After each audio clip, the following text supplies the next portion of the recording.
জাতীয় সঙ্গীত পাকিস্তান জিন্দাবাদ, পাকিস্তান জিন্দাবাদ যে গানটা ছিল, সেই পাক গান সার জমিন পাক সার সার বাদ, জমিন সার, হ্যাঁ। সেই তাছাড়া পাকিস্তানের পূর্ব পাকিস্তানের আলাদা একটা জাতীয় সঙ্গীত ছিল। তো সেই গানগুলো গাইতো। এখন সংসদে এসে তারা আমার সোনার বাংলা গাইতে কি আপত্তি, এই কারণে কি তারা এরকম করছে, না অন্য কোনো? আপনি সেটাকে কিভাবে দেখছেন? দেখেন, বাংলাদেশে স্বাধীনতার 54 বছরে জামাত ইসলাম যা করতে পারেনি সেই কাজটা জুলাই আন্দোলনের মধ্য দিয়ে হয়েছে। কারণ জুলাই জঙ্গিরা, আমরা জুলাই যোদ্ধা বলি না, জুলাই যোদ্ধা হিসেবে তাদেরকে স্বীকৃতি দিতেও পারি না, কারণ তারা স্বাধীনতা বিরোধীদেরকে সাথে নিয়ে সংসদে যাবার রাস্তাটা তৈরি করেছে এই জুলাইকে কেন্দ্র করে। জুলাইতে তারা নিজেদের ভাইদেরকে নিজেরা হত্যা করেছে, আবু সাইদকে তারা নিজেরা হত্যা করেছে, প্রমাণিত সত্য। আবু সাইদকে যে তারা হত্যা করেছে তার প্রমাণ হচ্ছে তার বাবা বলছে আমার ছেলের মাথার পেছনে আঘাতের চিহ্ন ছিল। যদি ছেলের আবু সাইদের মাথার পেছনে আঘাতের চিহ্ন থেকে থাকে তাহলে আমরা কিভাবে বলবো যে আবু সাইদকে পুলিশের গুলিতে হত্যা করা হয়েছে? প্রশ্ন ওঠে না। তাহলে সেই জুলাই জঙ্গিরা মুক্তিযুদ্ধ, স্বাধীনতা, স্বাধিকার, সার্বভৌমত্ব সবকিছুর বিরোধী। সেই সাথে তারা আমার জাতীয় সঙ্গীত, আমার লাল সবুজের পতাকার বিরোধী। এই বিরোধিতার কারণেই তারা কিন্তু সংসদে মববাজি করেছে। সংসদে যদি কেউ উচ্চস্বরে কথা বলে, সংসদে যদি কেউ রাষ্ট্রপতির বক্তব্যের সময় উচ্চস্বরে স্লোগান তোলে, সেটা রাষ্ট্রদ্রোহিতার শামিল। সেই রাষ্ট্রদ্রোহিতা তারা করেছেন, তারা কিন্তু আইন ভায়োলেটস করেছেন। এই যে আইনকে তারা ভঙ্গ করে রাষ্ট্রপতির বক্তব্যের সময় স্লোগান দিয়েছে মুক্তিযোদ্ধারা গাদ্দার। আমাদের মুক্তিযোদ্ধারা কোথায়? আমাদের মুক্তিযুদ্ধের প্রজন্ম কোথায়? তাদের উচিত ছিল তাদেরকে প্রতিহত করা।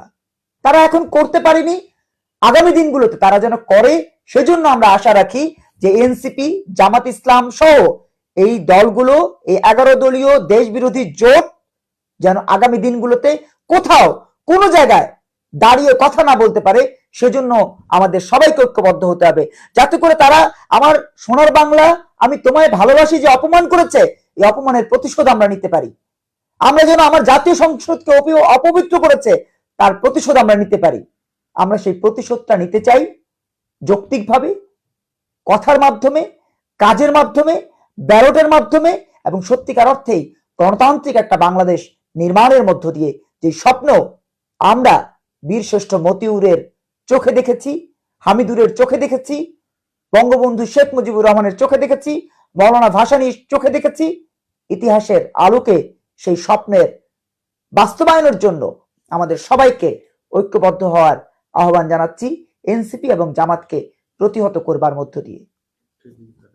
জি।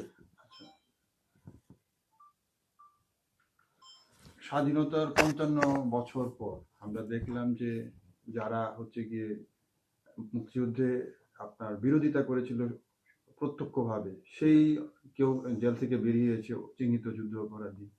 তো সেই লোকজন এখন বা কেউ ফাঁসি সাজা হয়েছে, সেই লোকজন 55 বছর পরে আমরা দেখেছি যে জিয়াউর রহমানের, যিনি সাবেক প্রেসিডেন্ট, তার ছেলে, মুক্তিযোদ্ধার ছেলে, অনেক মুক্তিযোদ্ধা সংসদে ছিলেন।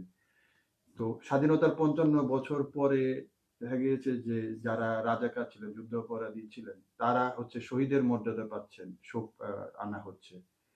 তো মুক্তিযোদ্ধারা যদি সে সময় ধরা পড়তেন, বা আজকে যদি বাংলাদেশ স্বাধীন না হতো, মেজর হাফিজ বা তারা কিন্তু এই সংসদে কিন্তু বসতে পারতেন না।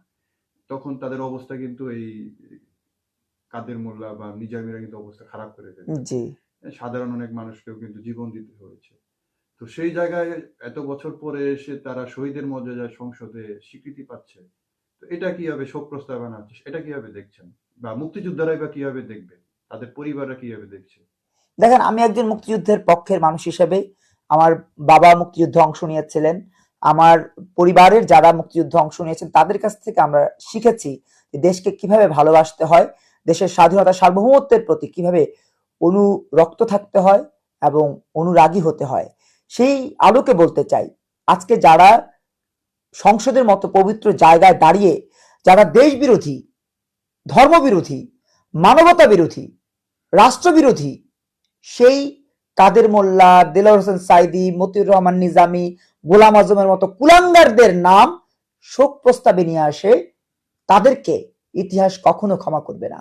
সেই সাথে আমি মনে করি বাংলাদেশের যারা মুক্তিযোদ্ধা রয়েছেন, এখনো যারা জীবিত আছেন, তাদের উচিত ঐক্যবদ্ধ হওয়া। আমরা কিন্তু স্লোগান দিয়েছিলাম, আমরা কিন্তু বলেছিলাম বীর মুক্তিযোদ্ধা ফজলুর রহমানের বিরুদ্ধে যখন এই কিছু মেয়ে, কিছু ছেলে, কিছু জুলাই জঙ্গি যখন স্লোগান দিয়েছে, তার বিরুদ্ধে অপপ্রচার চালিয়েছে, তখন কিন্তু আমরা বলেছিলাম যে যদি এই দেশে জামাত ক্ষমতায় আসে আমরা বিষ পান করব। ফজলুর রহমান একই কথা বলেছিলেন। আমরা সেই মুক্তিযোদ্ধাদেরকে বলতে চাই এই দেশে এখন জামাত বিরোধী দল, এমত অবস্থা বিষ পানের প্রয়োজন নাই। আপনাদের যে চিন্তার শক্তি, সেই শক্তিকে কাজে লাগিয়ে নতুন প্রজন্মকে ঐক্যবদ্ধ করুন। তা না হলে আমরা কিন্তু হেরে গেছি 5ই আগস্টে, আগামী দিনগুলোতে আমাদেরকে আবারও হারতে হবে।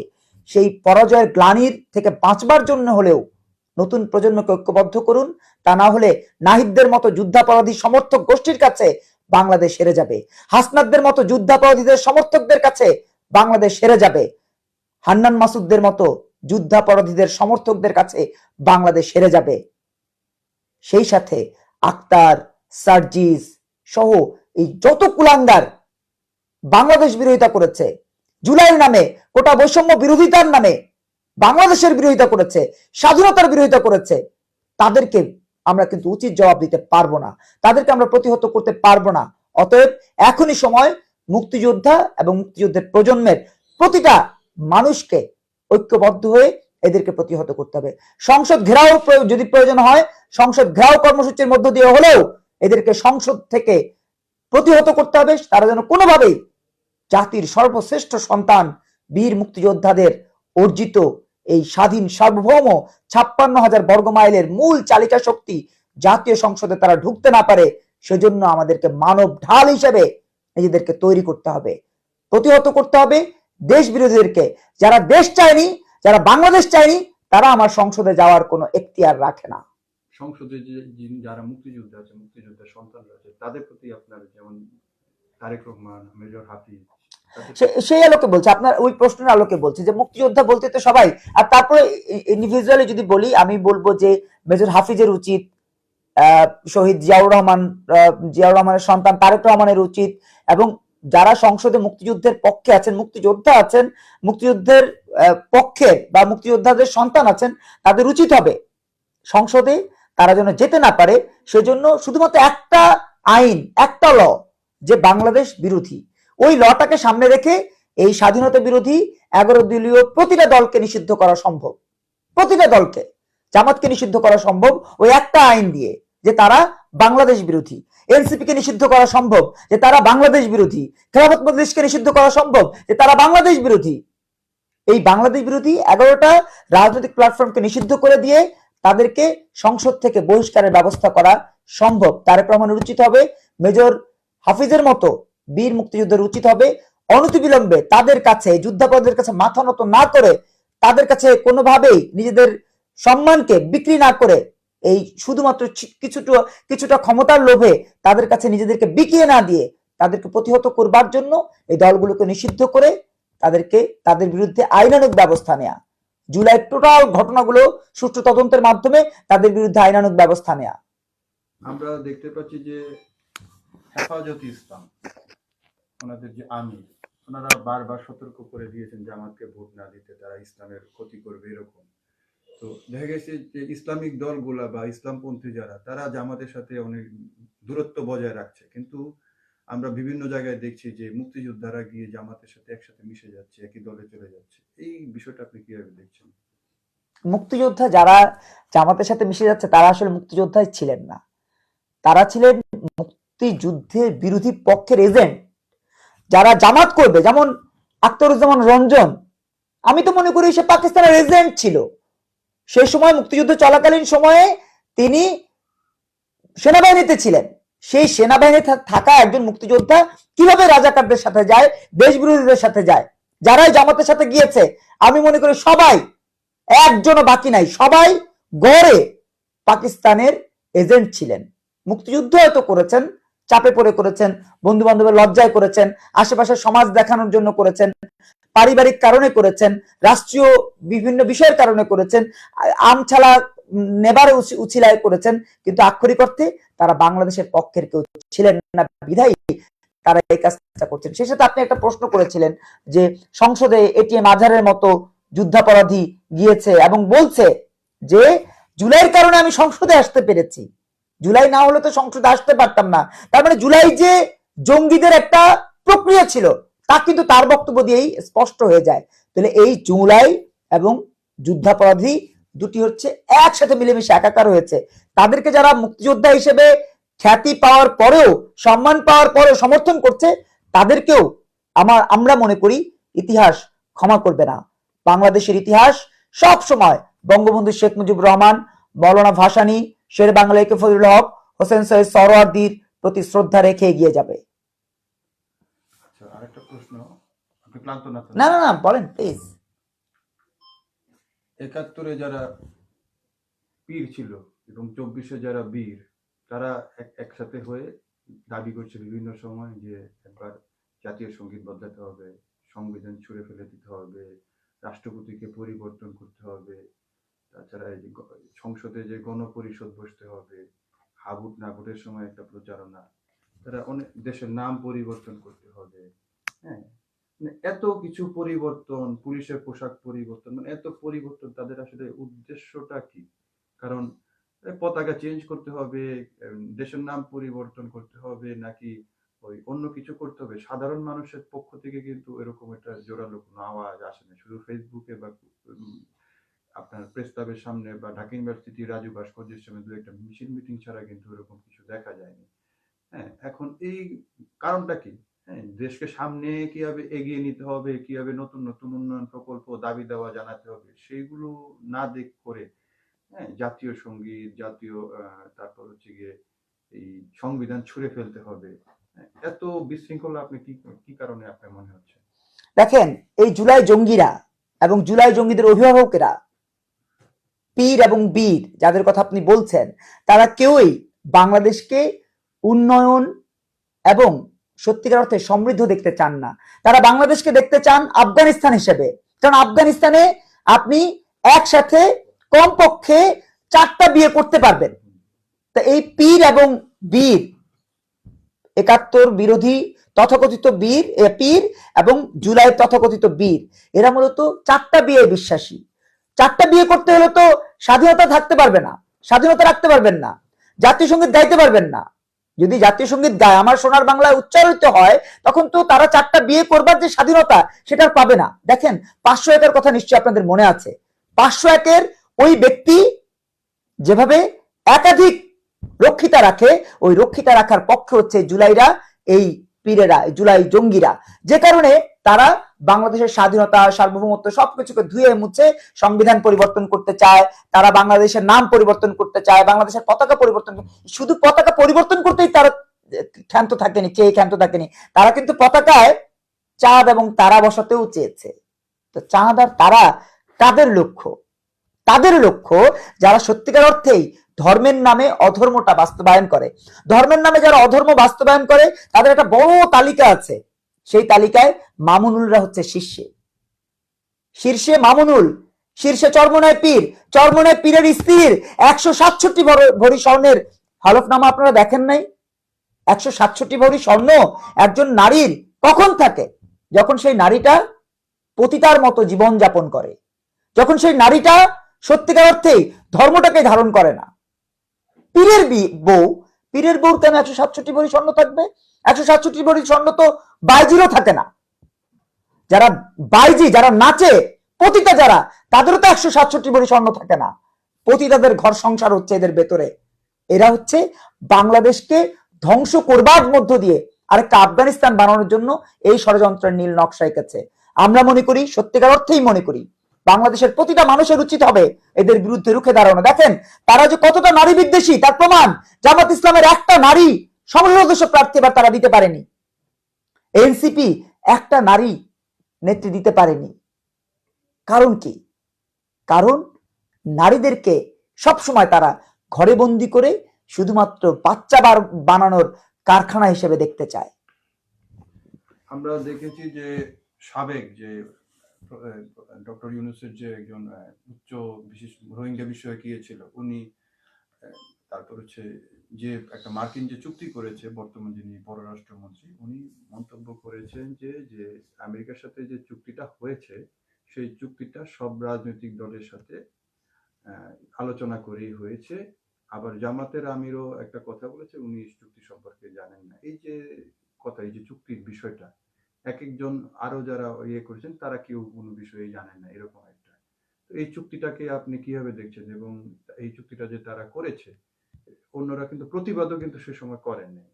হ্যাঁ, তো প্রতিবাদও করেন নাই, আবার বলছেন জানেন না, আবার বলছে আলোচনা হয়েছে। এত বড় একটা চুক্তি হয়েছে যেখানে বাংলাদেশ বিমানই জানে, বলে নাই যে আমার 20টা বিমান লাগবে, বিমান লাগবে। 25টা বিমান জি। লাগবে। বিমানের মানে অনেক রুট চালানোর মতো সক্ষমতাও নাই। তো সেই বিষয়টাকে আপনি বাংলাদেশের সাধারণ মানুষের উপর এইভাবে আমেরিকার একটা হ্যাঁ, অর্থনৈতিক চাপ বসিয়ে দেওয়া, সংসদ নাই, আলোচনা নাই, কোনো কিছুই নাই। তো এটা আসলে এর কি মানে এটার ভবিষ্যৎ কি? যারা জড়িত তাদের কি হওয়া মানে সেটা কিভাবে কি করা উচিত আপনার মনে করেন, আর বিষয়টাকে কিভাবে দেখছেন? দেখেন, আমেরিকার সাথে ডক্টর ইউনুস যেই নন ডিসক্লোজার এগ্রিমেন্টটা করেছে ডক্টর ইউনুসের সরকার, সেটি ছিল তাদের দীর্ঘ প্রায় 2006 সালে ডক্টর ইউনুস নোবেল পেয়েছে। 2006 সাল থেকেই এই ডক্টর ইউনুসের এটা একটা পরিকল্পিত পদক্ষেপ ছিল যে তারা আমেরিকার সাথে বিভিন্ন ধরনের চুক্তি বাস্তবায়ন করবে, যেমন বন্দর চুক্তি, যেমন করিডোর চুক্তি, যেমন বিমান ক্রয় চুক্তি, এমন কমপক্ষে 15টি চুক্তি করবার একটা এজেন্ডা 2006 সালেই ডক্টর ইউনুস করেছিলেন। যে কারণে ডক্টর ইউনুস বলেছিলেন সেই সময় যে বন্দর আমাদেরকে দিয়ে দিন, আমরা বন্দর নিয়ে পরে ভাববো। এই যে বন্দর নিয়ে নেওয়ার কথা ডক্টর ইউনুস 2006 সালে নোবেল পাওয়ার পরে সংবর্ধনা অনুষ্ঠানে বলেছিলেন। সেই ইচ্ছেটা বাস্তবায়নের জন্য তিনি কিন্তু কাজ করেছেন আমেরিকার হয়ে। তো আমেরিকার হয়ে ডক্টর ইউনুস যখন কাজ করছেন, একের পর এক বিভিন্ন সিদ্ধান্ত দিচ্ছেন, তখন হুট করেই রজার খলিল নামে এক ব্যক্তি সামনে চলে আসলো। রজার খলিল, তার ফেসবুক আইডি রজার খলিল নামে, কারণ তিনি আমেরিকান নাগরিক। তিনি বাংলাদেশের রেপের মানে ধর্ষণের মামলার আসামি ছিলেন, খুনের মামলার আসামি ছিলেন, এবং ওই খুনের মামলা এবং ধর্ষণের মামলা থেকে এড়াবার জন্য তিনি কিন্তু দেশের বাইরে চলে গিয়েছিলেন। দেশের বাইরে গিয়ে তিনি আমেরিকান নাগরিক হয়ে তারপর ডক্টর ইউনুসের সাথে বিভিন্নভাবে যোগসাজশ করেছেন, এবং দিন শেষে 2025 সালে গত বছর আমরা দেখেছি এই নন ডিসক্লোজার এগ্রিমেন্টটা ডক্টর খলিল, ডক্টর ইউনুস, আশিক চৌধুরী এদের মাধ্যমে এটা বাস্তবায়নের জন্য উদ্যোগ গ্রহণ করা হয়। দিন শেষে দেখা যায় যে প্রতিটা লোকের বাংলাদেশের নাগরিকত্ব থাকলেও দেশের বাইরে তাদের 2-3টা দেশের নাগরিকত্ব রয়েছে। ডক্টর ইউনুসের 4টা দেশের নাগরিকত্ব, খলিলের একটা দেশের নাগরিকত্ব, আশিকের 2টা দেশের নাগরিকত্ব। এরাও সেই নাগরিকত্বের আলোকেই বাংলাদেশকে ভাবেন, বাংলাদেশের নাগরিক হিসেবে তারা ভাবেন না বিধায়ী তারা এই নন ডিসক্লোজার এগ্রিমেন্টটা করেছেন বা করতে চেয়েছেন। এখন আসেন জামাতের কথা বা বিএনপির কথা বা অন্যান্য দলের কথা। দেখেন, বাংলাদেশের যেই দলগুলো এখন রাজনীতি করছে বা অতীতে করেছে, অধিকাংশ দলেরই মূল লক্ষ্য ক্ষমতা, মূল লক্ষ্য টাকা, মূল লক্ষ্য আরাম আয়েশ। বাংলাদেশ তাদের লক্ষ্য নয়। বাংলাদেশ যদি তাদের লক্ষ্য হতো, গত 13 বছর নতুন ধারা বাংলাদেশ এনডিবি প্রতিটা আন্দোলন সংগ্রাম করেছে জনগণের পক্ষে, কিন্তু আপনি দেখাতে পারবেন না গণসংহতির জনগণের পক্ষে কোন রাজনৈতিক কর্মসূচি আছে। আপনি দেখাতে পারবেন না দ্রব্যমূল্য কমানোর দাবিতে গণ অধিকার পরিষদের কোন আন্দোলন আছে। আপনি দেখাতে পারবেন না এবি পার্টির দুর্নীতি বিরোধী কোন সমাবেশ আছে, কর্মসূচি আছে। আপনি দেখাতে পারবেন না বাংলাদেশে যেই পলিটিক্যাল পার্টিগুলো এখন ক্ষমতার কাছাকাছি এসছে তাদের কারো কোন রকমের অংশগ্রহণ আছে জনগণের চিন্তা থেকে, রাজনৈতিক কর্মসূচি আছে জনগণের চিন্তা থেকে। তাদের লক্ষ্যই হচ্ছে ক্ষমতা। দেখবেন যে সংসদে গিয়েছে, আপনার সংসদে যারা গিয়েছে 11টা বিরোধী দলীয় যে জোট, একটা দলের নেতারও মুখে শুনেননি এই গত যে 3টা দিন তারা কর্মদিবস পালন করেছে, কথা বলেছে, একটা জায়গাও তারা কিন্তু আমাদের জনগণের কথা বলবার কোন রকমের রাইটস বা কোন রকমের স্বপ্ন, কোন রকমের বাস্তবায়ন, কোন রকমের আলোচনা তারা করছে না, আগামীতেও তারা করবে না। কারণ দ্রব্যমূল্য বাড়লেই জুলাই জঙ্গিরা খুশি হবে, জামাত খুশি হবে, দেশ বিরোধীরা খুশি হবে, দেশের মানুষ খারাপ থাকলেই তারা খুশি হবে। তো তারা কিভাবে এই বিষয়ে কথা বলবে? এই নন ডিসক্লোজার এগ্রিমেন্ট তারা সবাই জানতো, বিএনপিও জানতো, কিন্তু বিএনপি এখন বলবে আমতা আমতা করবে, জামাত আমতা আমতা করবে, এটা স্বাভাবিক, কারণ তারা তো দেশের পক্ষে না। বিএনপি কি দেশের পক্ষে শতভাগ কাজ করেছে? দেখেন, খাল খনন কর্মসূচি জিয়াউর রহমান আজকে থেকে 30 বছর আগে খাল খনন কর্মসূচি করেছেন কোদাল দিয়ে। এখন কি, আচ্ছা 30 বছর আগে আমি যেটা যেটা বলতে চাইছিলাম, ধরেন 30 বছর আগে, ধরেন আপনি 40 বছর আগে তিনি যেটা করেছেন, এই 40 বছর আগে তিনি খাল খনন কর্মসূচি করেছেন, তখন তিনি যে কোদাল নিয়ে গেছেন, এখন কি কোদাল দিয়ে খাল খনন কর্মসূচি করে বছরের পর বছর আপনি এই কাজে ব্যস্ত থাকবেন, নাকি বুলডোজার ব্যবহার, কি বলে ওটাকে যেন, ভেকু ব্যবহার করবেন, ড্রেজার ব্যবহার করবেন? সেটা ব্যবহার করবার যেই প্রক্রিয়া, সেই প্রক্রিয়াতে না গিয়ে তিনি কি করলেন, কোদাল নিয়ে চলে গেলেন। এগুলো জনগণের সাথে এক রকমের প্রতারণা আমি মনে করি, জনগণের সাথে এক ধরনের তামাশা মনে করি।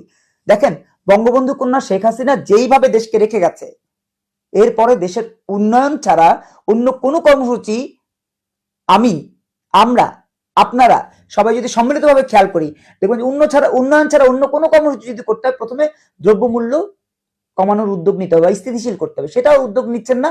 তিনি কি করছেন, ফ্যামিলি কার্ড দিচ্ছেন। কেন? কারণ দেশের মানুষের কল্যাণের কথা তাদের মাথায় নাই।